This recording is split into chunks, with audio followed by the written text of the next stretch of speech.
Let me ask one final question. You've been great witnesses today. It's very, very informative hearing.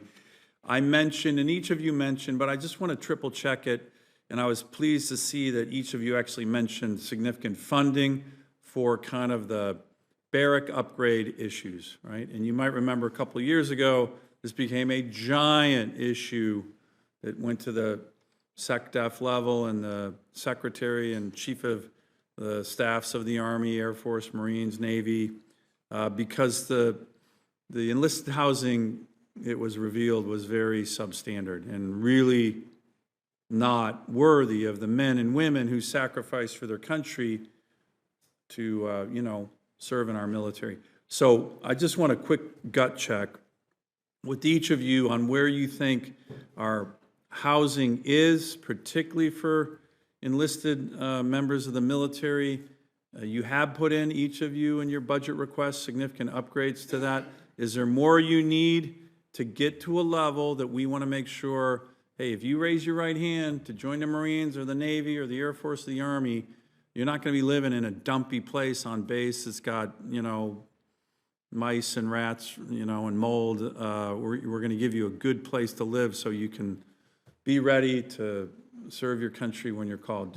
Are we feeling good about that, Mr. Secretary? And I'd like to go to each of the service representatives. Senator, certainly, and I think you're seeing across the board investments of over 30% as we continue to commit. Also, what I appreciate, and thank you for your support in terms of the latitude of things like leasing and other options that we can get after. So we're getting after the problem.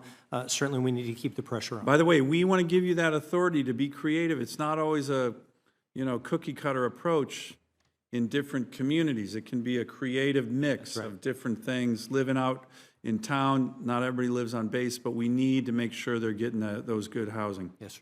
Good. Ms. Wexton? Or Dr. Wexton? No problem. So I notice you're a PhD nuclear physicist, so, that's impressive. That's why I want to call you doctor. it's not as complex as barracks, sir. So we have an index that we've been using to look at barracks quality, BCI, and so the scary number is a score of 70. If barracks is below 70, it's considered poor or failing. The most recent time the Army looked at this, 14% of our barracks are below that metric, so it's totally unacceptable. We have a plan in our budget. I know we haven't released the FIDEP, but we have a plan to get everything above 70 before 2030. Good. And then we're working with OSD on a plan to actually, beyond that, get to even scores of 80 for all. And did you put in a significant budget request, you believe, in this year's budget on this topic? I forgot what yours was, but it sounded like it was in a couple billions of dollars. Yes, sir. We believe that the budget for FY26 gets us on that glide path to 2030. Okay, great. Our next witness. Senator, thank you for the question. Yes, unaccompanied housing remains a priority within the Department of the Navy. Our Secretary just, as it relates to the Navy, asked for 100% inspection, and the Marine Corps did this in 2024. We are continuing to stay focused on that. On the Navy side, we are looking at improving overall quality of life with our Forging Communities of Excellence plan.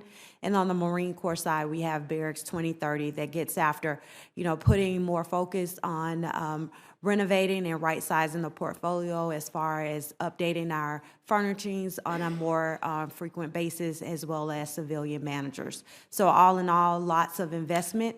We are definitely in the done looking at all of the solutions, whether it's PPV, leasing, or other avenues to get us to get the quality of housing that our sailors and our Marines deserve. Good answer. Mr. Saunders, you can wrap it up. Yep. Yeah, the Department of the Air Force also certainly has a high standard for our unaccompanied housing, as well as our members with families, either in off-base housing to provide them support, or in our privatized housing or our military family housing, or government-owned housing, I should say.